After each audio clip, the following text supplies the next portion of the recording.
자, 여러분들 안녕하십니까? 반갑습니다. 2020년 12월 29일 장마감 방송을 하도록 하겠습니다. 우선 시장부터 살펴보도록 하겠습니다. 시장은 매우 좋습니다. 보시는 게 코스닥인데요. 코스닥은 3.28% 상승을 했고요. 900선을 돌파해서 매우 좋은 모습을 현재 보여주고 있고요. 코스피 역시도 마찬가지입니다. 코스피도 매우 좋은 모습, 연일 거의 사상 최고치의 모습을 보여주고 있어서 시장은 상당히 좋습니다. 근데 보시다시피 오늘 코스피보다는 코스닥이 좀 더 좋았죠.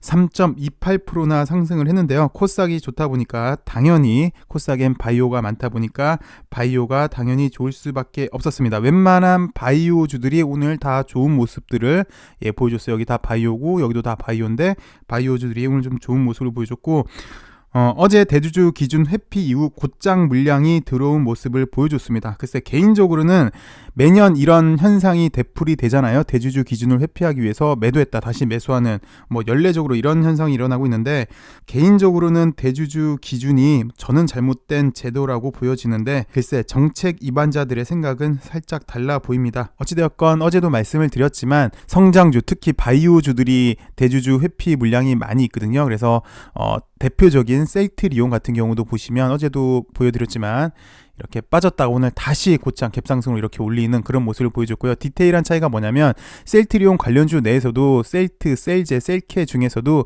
셀트의 물량이 좀 더 많아요. 매년 그런 특징을 보여요.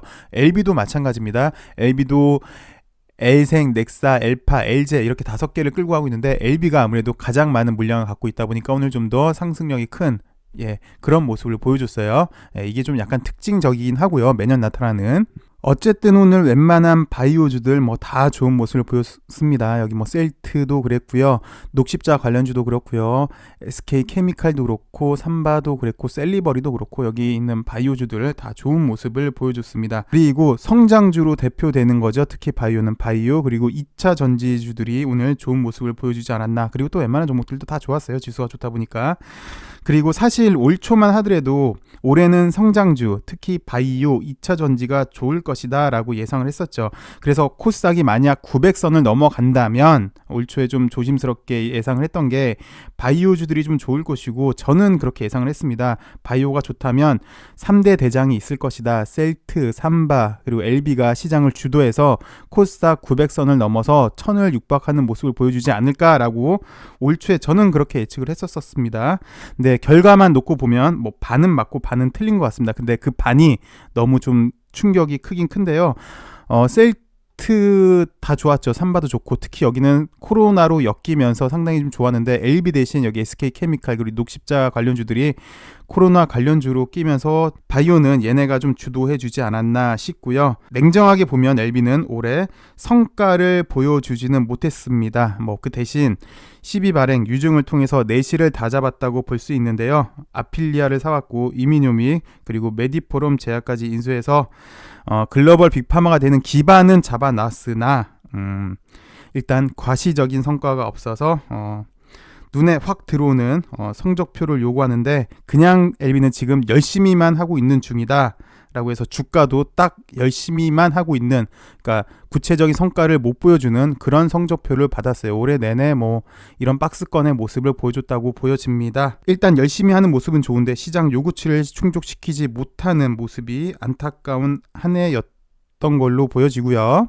그리고 올해 좋았던 종목들이 상당히 많이 있습니다. 코로나 특수로 좋았던 종목도 많이 있고 유동성으로 인해서 상당히 좀 좋았는데 개인적으로는 서두에도 말씀드렸지만 바이오 그리고 2차 전지가 좋지 않았나. 그래서 대표적인 게 오늘도 2차 전지 삼성 SDI가 잘 갔는데 나름 코로나 때부터 시작해서 2배 이상을 올랐으니까 약 3배가 갔네요. 오늘 종가까지 하면 20만원서부터 60만원까지 최고 좋은 모습을 보여준 종목 중에 하나이지 않았나 싶어요.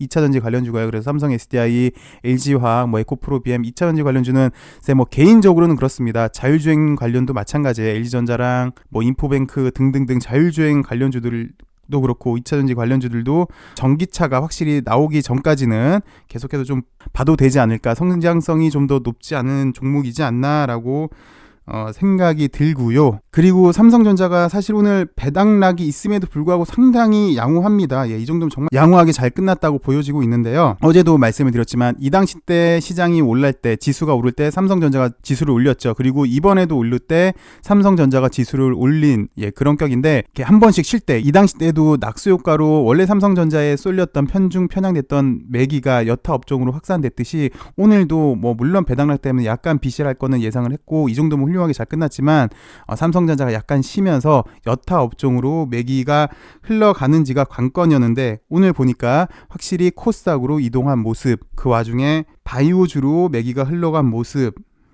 그리고 일반적으로는 그렇습니다. 1월 달에 바이오주들이 좀 좋은 특징을 보여주고 있는데 바이오 강세가 이어질지가 관심이 가는 구간으로 보여집니다. 이렇게 시장을 간단히 살펴봤고요. LB를 살펴보도록 하겠습니다.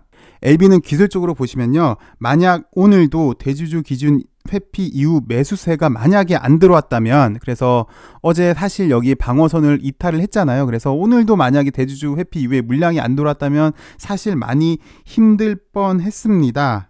그런데 다행히 오늘 대주주 회피 물량이 다시 들어오면서 처음으로 5일선 위에 안착했다는 건 좀 긍정적으로 보여집니다. 그동안의 모습을 살펴보면 사실 계속 5일선 맞고 떨어지고 5일선 맞고 떨어지고 5일선 맞고 떨어지고 계속 이런 하락의 모습을, 안 좋은 모습의 전형을 보여줬잖아요. 일단 긍정적인 거는 그럼에도 오늘 5일선 위에 안착했다는 건 좋아 보입니다. 이제는 이게 이제 뾰족하게 올라가느냐, 그래서 이 박스권이 그렇게 크진 않아요. 이 박스권이 그렇게 크지 않기 때문에 민감도가 좀 작다고 말씀을 드렸어요. 그래서 쉽게 자리를 바꿀 수가 있거든요. 그래서 이렇게 뾰족하게 올리느냐, 물론 민감도는 L생이 좀 더 낮습니다. 왜냐하면 박스권이 좀 더 작기 때문에 조그마한 움직임 하나로도 쉽게 자리를 잡을 수가 있어요. 그래서 LB 역시도 쉽게 자리를 바꿀 수가 있는데 어쨌든 이렇게 뾰족하게 올리느냐, 아니면 5일선이 약간 느슨하게 가면서 바닥을 공고히 다지느냐로 보여지고 있는데 그 키는 회사의 대응으로 보여집니다. 쉽게 재료에 따라 달라질 것으로 보여집니다. 어제 아필리아 뉴스를 해석을 했습니다. 근데 한계가 첫 번째, 장 마감 무렵에 나온 뉴스는 좀 좋은 것이다. 왜냐하면 변동성이 작아지기 때문에 그 다음날까지 이어질 수가 있기 때문에 좀 좋은 건데, 해필이면 타이밍이 대주주 기준일이었다라는 한계가 있었고, 그리고 두 번째는 결국 엘레바가 사온 것을 다시 되파는 거니까 중간 마진콜에 불과하다. 그 마진콜이 얼마나 되겠느냐, 그리고 구체적인 계약 조건이 없었다. 금액 관련한 것도 없었고, 또 미국 판매에 관한 것도 없었고, 하물며 리보세라님 유럽 판매에 관한 것이랑 연결되는 그런 걸 요구를 했었는데 그런 것도 없어서 한계가 있었습니다. 근데 그 한계를 말씀을 드린 이유가 지금도 보시면 나름 이 위치를 보시면 딱 방어하는 자리예요.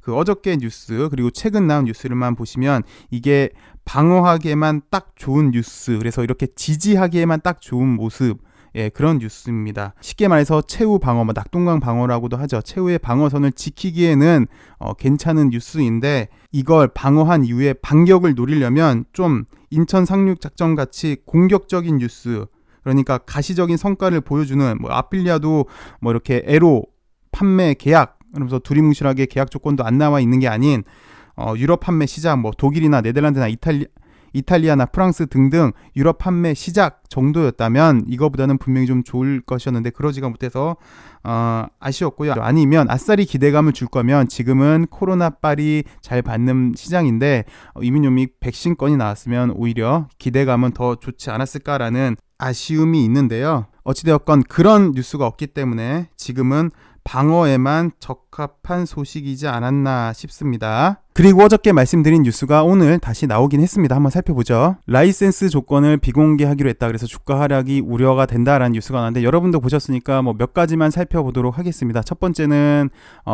여기 라이센스 아웃 계약을 체결했는데 제목에서도 보여줬지만 비공개다라는 게 좀 의문이었고요. 그리고 두 번째는 영업 손실 규모도 계속 이렇게 되지 않을까라는 거고, 그리고 전문성 있는 인사의 부재도 좀 문제가 있다. 그래서 주가가 하락을 한다라고 크게 얘기를 하고 있고요. 이 내용을 살펴보시면 어저께도 좀 전에도 설명을 드렸고 어저께도 설명을 드렸지만 구체적인 계약 조건이 없는 게 사실은 좀 그렇습니다. 여기 마지막 편에 보시면 올해 라이센스 계약 이후 내년 본격적으로 매출이 일어날 것이지만 연간 실적이 어느 정도 기여할지는 알 수 없다. 아플리아 계약 조건에 대해 밝힐 수 있을 시점이 되면 공개할 것이다 라고 말했던 게 좀 전에도 말씀드렸지만 방어에만 좀 적합한 뉴스이지 않았나 싶습니다. 글쎄요, 근데 만약에 이게 뭐 독일 판매가 시작이 됐다, 뭐 프랑스에서 판매가 시작됐다, 뭐 네덜란드에서 판매가 시작됐다라고 하면은, 만약에 그때가 좋은 때라고 하면은 이 역시도 나중에는 다시 상승을 위한 원동력이 될 수는 있겠지만, 어제 오늘 나온 뉴스로 봐서는 딱 지금 LB의 이렇게 딱 방어 라인만 적합한 그런 뉴스이지 않나 싶습니다.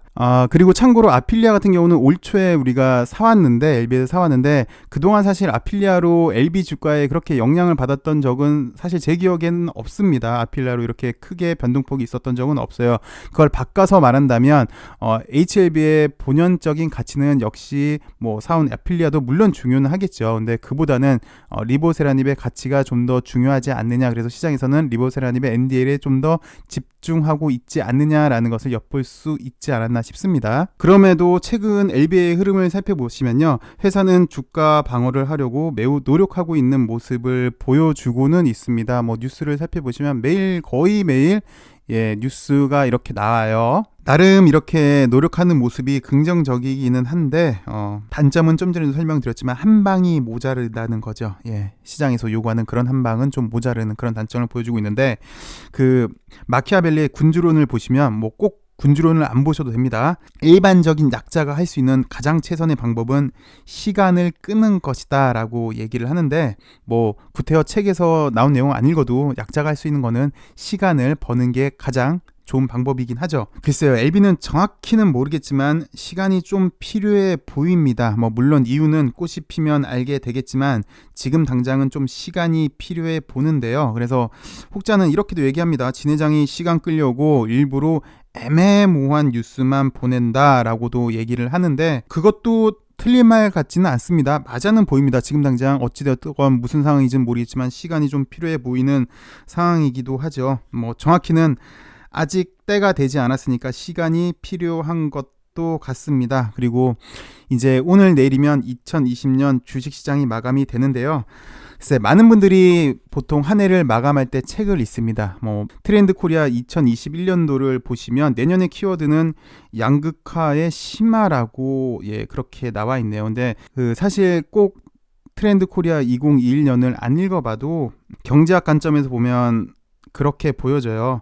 일반적으로 자유주의 학파 관점, 공급은 수요를 창출한다. 그러니까 많은 물건을 찍어내서 만들어만 내면 시장에서는 다 소비를 시켜준다 라는 게 자유주의 학파 관점이죠. 그게 또 잘 맞아 떨어졌습니다. 그 당시에는요, 물건을 많이 찍어냈는데 시장에서 수요를 못 받쳐줘요. 그래서 경제 대공황이 일어났죠. 이거를 해결시킨 사람이 케인즈 학파인데요. 정부가 수요를 창출한다. 그래서 뉴딜 정책을 들고 나와서 시장을 안정화시켰습니다. 현재 시점이 그거랑 비슷해 보입니다. 경기가 어려우니까 정부에서는 재정 정책 그리고 통화 정책을 쓰면서 이렇게 인위적으로 경기 부양하려고 노력을 하고 있죠. 그런데 대규모 정부 개입의 문제점이 뭐냐면 스태그플레이션이라는 거예요. 경기를 개선시키기 위해서 정부가 적극 개입을 했는데 아무리 노력해도 경기는 활성화되지 않고 경기는 침체고 오히려 인플레이션만 상승시킨다, 물가 상승만 올린다라는 게 이제 스태그플레이션인데, 지금 상황이 좀 약간 그거랑 비슷한 것 같습니다. 실물 경기는 어려운데 부동산 가격 등은 뭐 많이 올랐죠. 뭐 그래서 이익을 보신 분도 있고 아니면 집 하나 장만하기 위해서 이렇게 주식 투자하시는 분도 계시는 걸로 알고 계시는데, 내년에는 우리 LB가 우리 주주님들을 웃게 해 주었음 합니다. 그리고 충분히 그럴 능력도 갖고 있는 LB인데 서두에도 말씀드렸지만 지금 당장은 살짝 시간이 필요해 보이는 것 같습니다. 여러분들도 주위에 LB 주주님들이 많으셔서 뭐 LB 이렇게 주가 얘기도 하시고 하실 텐데 저 역시도 그렇습니다. 뭐 주주분이랑 이런저런 얘기를 하면서 이런 얘기를 했어요. 그분이 그러시더라고요. 아이고, 참 어렵습니다. 이 회사도 지금 당장은 신뢰를 잃고 참 열심히는 하는 것 같은데 뭐 그럼에도 아직 끝은 아니니까 켈레가 데켄케 다음의 말은 피어야 하는 것은 반드시 핀다라고 이렇게 얘기를 했습니다. 반드시 피길 간절히 기대해 봅니다. 저는 그렇게 생각을 합니다. 이런 동요도 있더라고요. 들에 피어도 꽃이고 산에 피어도 꽃이고 길에 피어도 꽃이고 모두 다 꽃이라. 항한 신약의 탄생을 간절히 바라는 우리 LB 지주님들이 모두 한 송이 꽃이지 않나 그렇게 생각이 듭니다. 2021년 한 송이 푸른 이쁜 꽃이 피어서 우리 주주님들 얼굴에 활짝 핀 꽃 웃음을 보고 싶습니다. 시청해주셔서 감사하고요. LB도 더 좋은 흐름 보여주길 기대합니다. 행복한 하루 보내세요. 감사합니다.